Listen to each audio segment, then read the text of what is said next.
Hello, hello, ladies and gentlemen. This is your girl Mitzi, and this is Mitzi. Let's think about it. Today we are thinking about roadmap to healing. And I apologize, to emotional healing. Excuse me. Sorry, it's been a long day.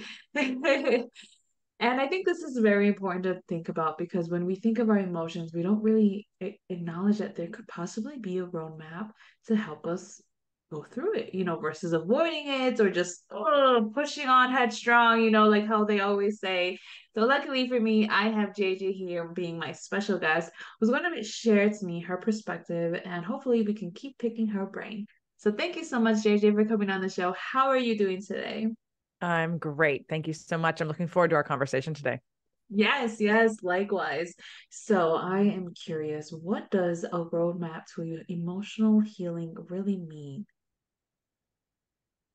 So I came up with the roadmap to emotional healing idea. Oh gosh, at this point, it's probably 4 or 5 years ago. And Oh, it came out of my own marriage and going to therapy and other people that I had been working with. I think, my background is is interesting, and I'm not going to go into that right now because I have a million podcasts everyone can listen to and find out more about me.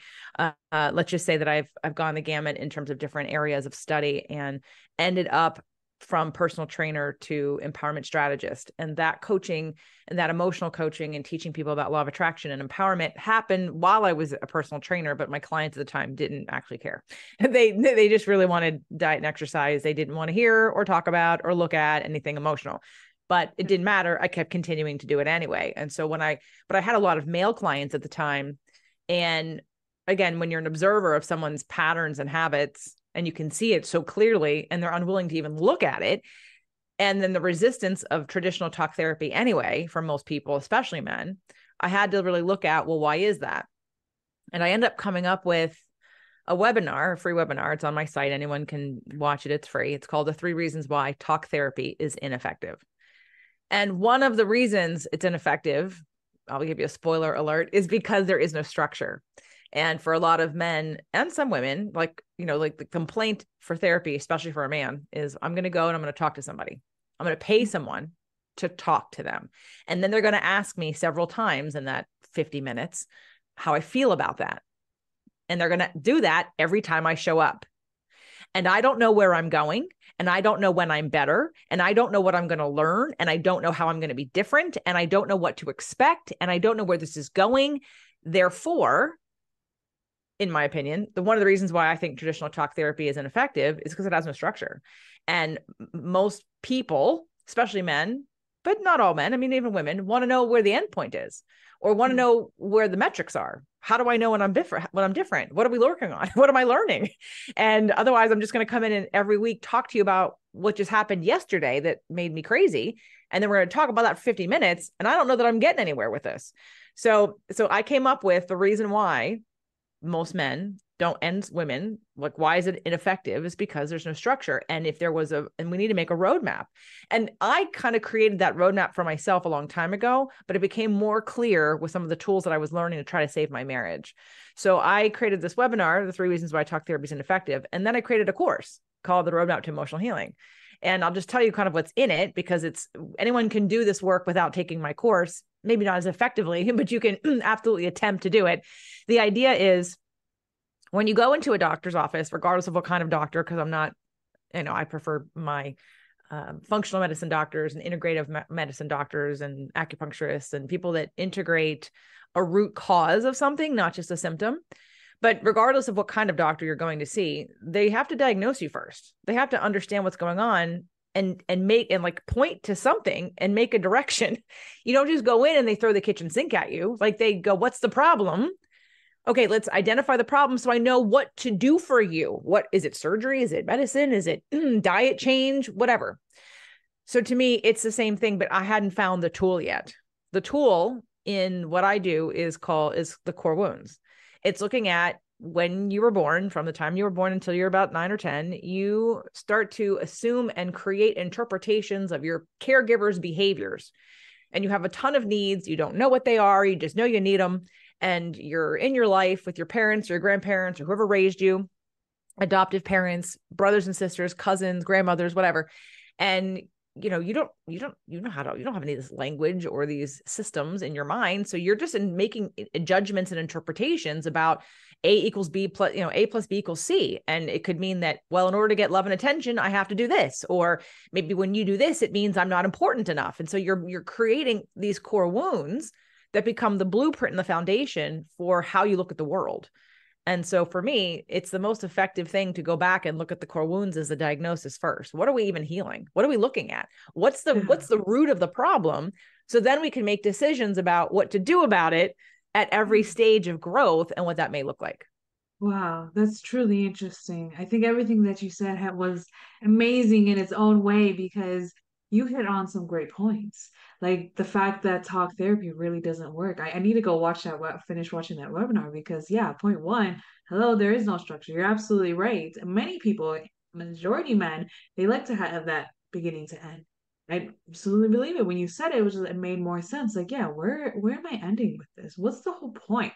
That's why I avoid talk therapy because it's like, am I really gonna get anywhere? But the fact that how you said that you go to the core wounds, you go to what really made you perceive life the way that you do, because in reality, life is subjective because of our perspective of how we experience life, how we absorbed life, how we evolved through life, and what habits we picked up, and vice versa. Like it can go on and on about how we are the way we are, but those core wounds truly are the foundation. So it sounds like to me that healing roadmap kind of needs to be very personalized, or do you just have like a general form or general structure that you just follow, or do you just have to like personalize it, because truly it sounds like it really has to be personalized. Well, there are some guidelines. So out of the roadmap to emotional healing, after I did that course and I did it live one time, and then now people buy it and do it on their own. What came out of that course is the need to have a coaching group around it. And so then I had structured several 6-month groups and then a couple 3 months. I'm on my fourth, third. I'm on my third 3-month group where we use the foundation of that very specifically to personalize. Because even in a small coaching group, there's a concept that I may share with people or teach somebody about something, and then they won't hear it from me. But then someone else says it in the group and they're like, oh my God, I'm so glad you said that. And I'm like, I just said that. But obviously that wasn't meant, you weren't meant to hear it from me for whatever reason. So at least the container that I create around the healing journey for people is most effective in small group coaching programs that I'm doing because of that reason. And a lot of, even today, I had somebody in the current group who didn't want to get on Marco Polo. So Marco Polo is an app, and younger generations know Marco Polo, but older people don't. They're like, what is this? I'm like, it's a text chain, but it's video. And even just doing Marco Polos challenges people because they're not used to looking at themselves. They're not used to being seen. And that in itself, somebody turned the camera around today. She turned the camera around because she's like, this is really hard for me. And so I didn't want to not reply, but like even just looking at myself, every time I try to do this, I start to cry. And I said, thank you for sharing and doing it anyway. And now come back on camera because this is where the healing is. Right. So again, everyone has their ways in which they're going to hear the information that they need, but it's not even just about information. It's about the doing. It's about changing your behavior. So we have to look at, if it's just intellectual, then it may never change your behavior. And we have to be able to take the intellectual ideas and the analysis into actionable ways that you change how you react, change the way you interpret, change the way you think about yourself, and even just how you go out into the world.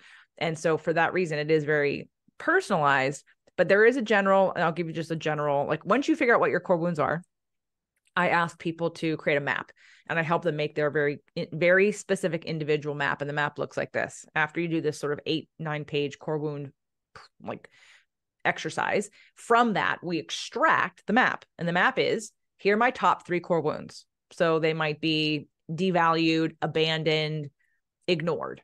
And then from there, we go, okay, so what emotion do you feel when you have been triggered to feel these 3 things, one of these 3 things? So we look at, and we correlate. So when I feel devalued, I immediately get angry. And then we look at, then what do you do about it? I immediately yell at somebody. Okay. So we make this pattern. We make the pattern come to life so that someone can actually see it happening, so they can be an observer instead of being in it. And so what top 3 core wounds, top 3 emotions that come up from those wounds, and then the top 3 actions or reactions that you do in response to these wounds. And then from there, because if it was just something that happened in the past, which of course it is, and if we could just leave it there, it wouldn't be a problem. The problem becomes it becomes a belief. So if you feel devalued from your caregivers, and then you go, well, I'm not of value, and then you live that out, we have to look at, how do you keep that core wound alive? How do you, person, devalue yourself? So we make a list of all the ways you devalue yourself, because you're the one keeping it alive. You're acting from the place of this belief that you're not valuable. And we can't heal the core wound until we change your opinion of it. So we have to take responsibility for that. And so that's another way we, and then from there, the last step of the map now, I've been working on this for 3 years. It gets deeper and deeper every time, but I think I've hit at the end point. The end point is, not only do we look at how you keep it alive, what is an action that you can do proactively to rewire your brain pattern so that you believe that thing, so that those triggers become less and less. And these are things that are normally outside of your comfort zone. These are things that you do not feel comfortable with at all, but they're things very specifically to you that would mean, how do I tell myself, show myself, live like, act like, feel like I'm valuable? And so I might give someone, an idea of, well, come onto this Marco and tell us every day something you value about yourself. So publicly share to this group every day what you value about yourself today. So it's creating a habit and repetition of some of the things that we need to rewire. And that's why this program is called Rewiring Your Core Wound Patterns. And and that's what we're doing from many different methods. It's not going to be the same for everybody. It's some people like have one tool and they go, oh my God, this was life-changing.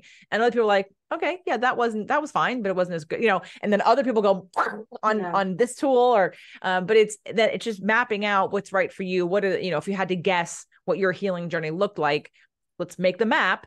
And then what do you have to do about it? And then if you were to pull in another modality of healing, what would it be? Most people, when they think of emotional healing, they go to a therapist, or they do Reiki, or they see they'll do something where they think that one thing is going to erase everything and change everything. And then they come out and maybe they feel better and they feel different, but it didn't fix everything. Of course it wasn't, because you didn't understand what you were going in to fix in the first place. Exactly. And I love that point, because let's be honest, I've had a lot of people on my show, and it's funny because majority of the time they say that when they're going through their healing process, they're adding multiple areas to find that healing, to finally come to that closure. They try meditation, they try yoga, they try all types of meditation, they try all types of yoga, they try all types of breathing exercises and cleansing and a whole bunch of 9 yards that you can do. But it comes down to, how consistent can you really be?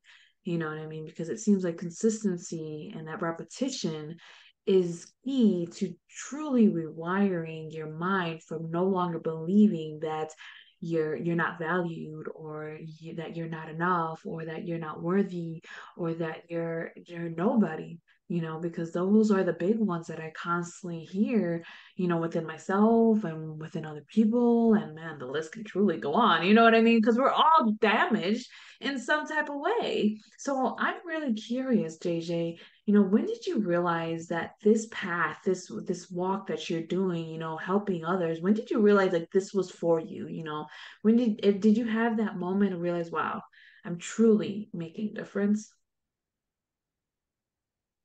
Well, I was teaching people things they didn't want to learn as a personal trainer, like law of attraction or whatnot. In fact, and I had even gone to a therapist once to do EMDR, because that was before I realized I could do self-administered EMT. So now I don't need EMDR, or I teach people how to do EMT, and I take them through EFT, emotional freedom technique, tapping.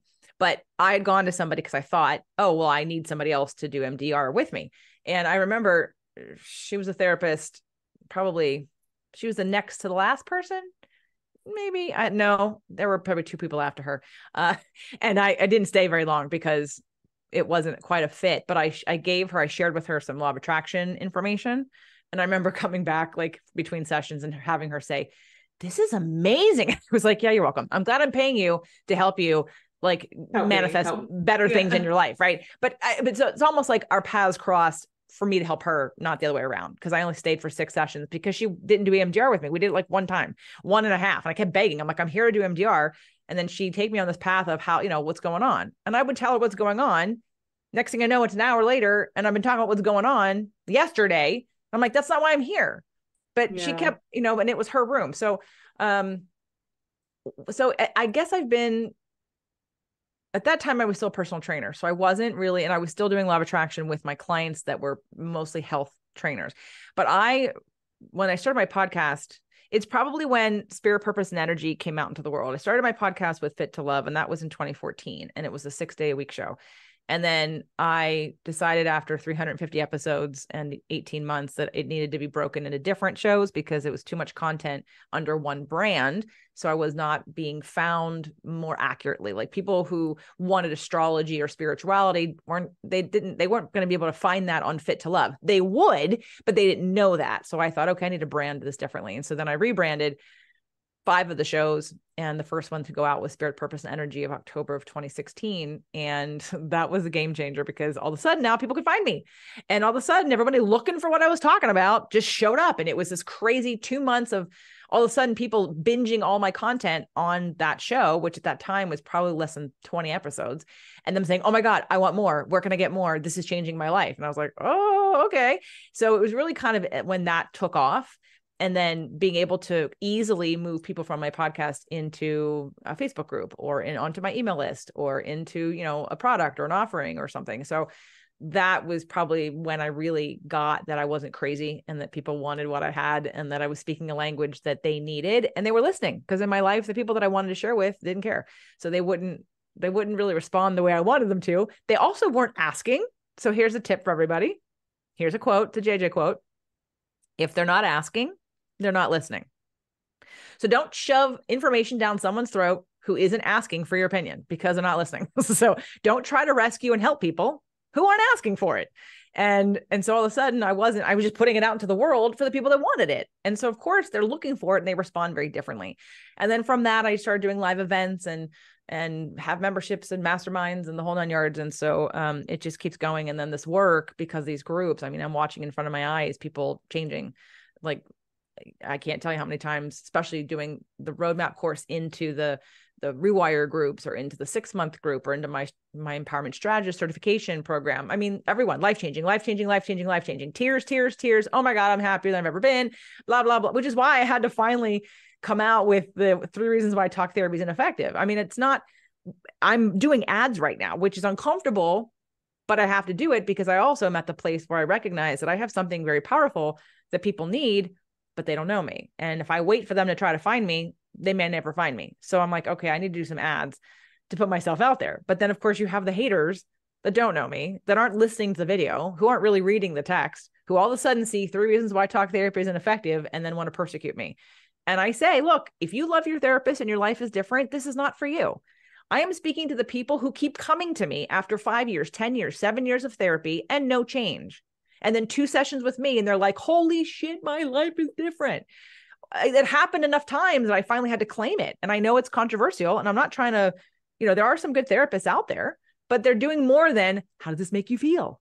How does that Yeah. make you feel? They're doing more than that. They're adding tools, they're adding hypnosis, they're adding EMDR, they're adding, they're teaching them something. But there's a whole still slew of people out there that are literally just sitting in a chair, talking about the story over and over again, being asked how they feel, and the story never changes.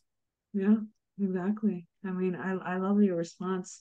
It's beautiful the way that you are able to see it in that way where you are like, you know what? No, something has to give. Something has to give. And you're moving in that direction where you're not looking to change the world. You're looking for the people who need it and they know that they want it. You are already helping the people that are positioning their frame of mind in that direction, just looking for a little nudge, and you're that nudge. You're just there it goes. I see that. I understand because that's how I see it on my podcast as well. I'm not looking for the world. I know everybody's not gonna like me. Hey, I wasn't born to be liked by the world. Hey, it's okay. But I think more people need to realize that when they're going into podcasting and when they're just going into anything that seems scary or intimidating, because every direction can be a flooded market. Coaching is a flooded market. Writing is a flooded market. You know, opening a coffee shop is a flooded market. I mean, anything can be a flooded market if you want to do it, but it comes down to putting yourself out there and still pushing forward. And I applaud you for pushing yourself forward and making this happen. Now you're going to go do ads, and that's a whole new step in the direction that you know that you're capable of helping more lives. So I truly applaud that. So I'm curious. It's your medicine. You know what I mean? What truly zens you back out when life kind of gets razzle dazzled in your life? Well, this work, I mean, this work is about deconstructing these misbeliefs. It's about replacing them with different beliefs. And I I can handle the negative comments. I've been preparing this for my whole life. I mean, back when I was just training, I remember getting a lot of negative comments on YouTube about, oh, you're too skinny to understand what I'm talking about. And who are you to know what I'm talking about? So I got all those early on. And then I would get, I even had one guy, hilarious. Because my podcast Fit to Love had cooking on it and exercise videos. And so I had done a paleo banana bread, and somebody goes on YouTube and writes, no, thank you. And I was like, dude, just move on. Like, why does anyone take the time to write no thank you? Like, you have no life. What are you doing? Do you think I care? Like, I'm not going to take down my video because you said no thank you. And then when I started interviewing bigger names, I made the mistake of not doing a disclaimer. So for a long time, especially and I get it, people, especially on YouTube people are different than podcasters. People that are looking for a podcast become attached to the host because that's who they're listening to every week, and they know your story and they're intimately connected to you. And if they've stayed long enough, and I've got people listening to me now 7 and 8 years, they're long enough, like they're on your side. Your guest is nice, but many times, depending on the content that you're delivering, I get that we want more of you. Like, you don't need any more guests. You just you come on and teach us stuff because that's what we're getting the most out of.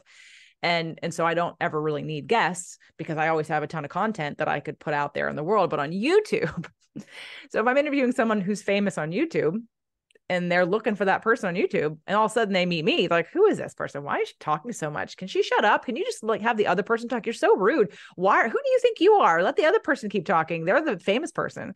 So I get it. So somebody once came on and said, JJ, can you stop talking? I said, no, this is my show.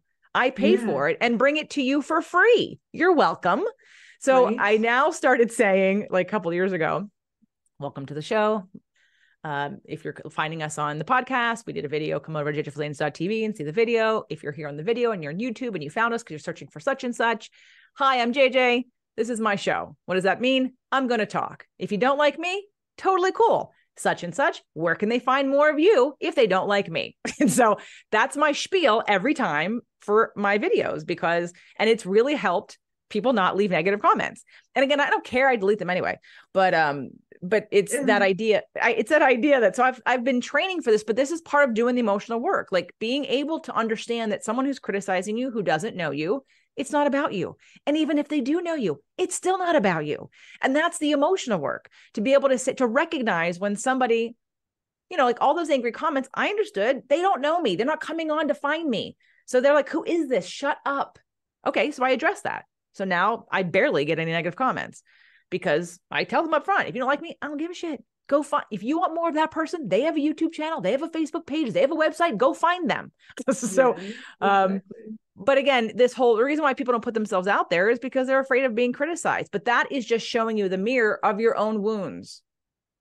When you understand your own wounds, that you feel, the most freeing one was back when I first started really like doing the emotional stuff. And my ex-husband, would remind me that I wasn't qualified to say these things. So the first person that said, JJ's not a therapist, it did sting because it was what I was afraid of. I was afraid someone was going to say that. Well, after that person said that, and the more I sat with that, I'm like, good, I'm glad I'm not, because I don't have the dumb rules that you guys have to follow. I don't have this protocol of all the sessions of the getting to know you and building the trust and letting the person tell the story over and over again. I don't want to be that. I like what I do and all the tools that I can use. I am not bound by any legal way to present this information. You have a waiver, you work with me, you like me, you trust me. It doesn't matter. So I'm happy I'm not a therapist. Now I celebrate I'm not a therapist now. So, right. But at first it did sting. At first it was a wound. But as I worked through it, now I'm like, yep. Are you credentialed? I have a life. I help people feel better. So I have hundreds of case studies if you'd like to ask them all about their experience. Otherwise, I don't need to prove to you because I went to college, and I did go to college, but and have a degree that therefore I'm able to help you. If you don't, there are plenty of people. Go find somebody else that you resonate with. I'm not trying to beg anybody to be my client. So I I think that know. that's the work. The emotional work is how you heal all the fears of someone not liking you, the fears of someone judging you, saying bad things about you, all the things. It's all this emotional work. Absolutely, absolutely. And I love everything that you said because it's true. That's what I had to do in the beginning of my podcast, where it's like, listen, I'm not for everybody. If you don't like me, you don't like my voice, you don't like how I talk, you don't like how I misspell things or just mispronounce things, then that's fine. There's other thousands of millions of people. That's why it's like I don't worry about the likes, I don't worry about the followers, I don't worry about the subscribers. I post the contents out for the silent listeners because let's be honest, majority of the time those are the silent thinkers that are actually listening to our content and taking it and working it into their lives and making a difference not only in their lives, but the lives around them as well. And for me, I'd rather take 500 silent fans and silent listeners over one troll that has nothing good to say because the people who usually end up commenting is because they're the ones that are bored with their lives. But in reality, all the other people who are taking advantage of what we're saying are the people that are not commenting, that are not subscribing, that are not liking because I'm a silent fan. Silent fans, there's so many people that they don't even know that I'm there, but I'm listening and I'm watching and I'm attentive and I'm considering and I know because I do it that there's other people that are do it too, you know. So I'm for the silent people out there. I no, I agree. And I have those people too. And what I think is really funny, before I started doing the disclaimer, I had my second or third, I think it was my third episode with Terry Real. I don't remember. We've done like four. Anyway, it was about inner child work. And he has a nice big following. So of course people were searching him out, and someone came on, and I tracked it. It was like on a Saturday. Someone came on, and the first comment was, who is this woman? Who does she think she is talking so much? Can you just let Terry, whatever she's okay. That was the comment. Didn't get deleted. 20 minutes later, maybe even 30 minutes. No, I think it was 20 minutes later. 20 minutes later. Oh my God, thank you so much for this podcast. I really appreciate your vulnerability. Thank you too for this conversation. I'm going to buy the book now. Same person. Left 2 comments, pissed at me in 10 minutes in. And then at 30 more minutes in, she was like appreciating my vulnerability because I was crying because we were doing the inner child work on me. So I was being the guinea pig and right. And she could resonate, but it's just funny because I'm a catalyst. I have a lot of Sag in me. I'm a Pisces with a lot of Sag. And so I'm going to say things that are going to piss people off, and they're going to want to blame me and shoot me, the messenger. But that's the funny part. I know that. Like if someone gets mad at me for a podcast or something and wants to like scream their heads off, I think it's hilarious because I'm like, you do realize I don't know you. Like it's not Yeah, about you. So if I have triggered something in you, babe, that's in you. I have nothing to do with that except I am shining the mirror in your face. Um, exactly. so it just makes me laugh though. But I love that person came on and did 2, the negative one. And then at least she came back and said, she didn't say I'm sorry, and she never deleted it. She just said, oh my God, thank you so much. I really appreciate your vulnerability. I was like, I think okay. she probably forgot that she's the one that wrote that nasty comment that she had to come back like, you know what? I'm not even gonna apologize. I'm just gonna go forward with this. That is so funny. Oh my goodness. I feel like I could talk to you for hours on end, JJ, about life and about everything in between. This has been such a great, great podcast. Thank you so much for your time and conversation. I'm just curious, do you have some words of wisdom to truly leave my audience off with to keep on thinking about this emotional healing process that we're talking about? Sure. So it's another JJ quote that I came up with after watching years of bad therapy, not to me, but to other people, as well as to me. Healing is when you're different in the same situation,